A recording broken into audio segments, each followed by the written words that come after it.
এটা সত্য যে পুরুষের 4 বিয়ের হুকুম আমাদের ধর্ম অধিকার দিয়েছে, কিন্তু এটাও সত্য যে একটা পুরুষকে দ্বিতীয় বিয়ের জন্য বাধ্য করে একজন নারী। কিছু নারী আছে স্বামীর উপরে একদমই সন্তুষ্ট থাকে না। একটা পুরুষ কখনো নারীর সৌন্দর্য দেখে ভালোবাসে না। একটা পুরুষ এমন নারী চায় যে তাকে একটু শান্তি দিতে পারবে, তার মনের ভাব প্রকাশ করতে পারবে। আর পুরুষ এই সব যেখানেই পাবে সেখানে ছুটে চলে যাবে, হোক বিয়ের বয়স 10 মাস এবং 10 বছর, তাতে কোনো যায় আসে না।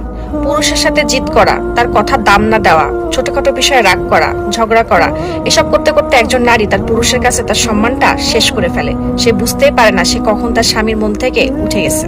সেই নারী তার স্বামীর মন দখল করে রাজত্ব করতে পারে, যে তার স্বামীর পছন্দ মতো নিজেকে বানিয়ে নেয়, স্বামীর উপরে সন্তুষ্ট থাকে।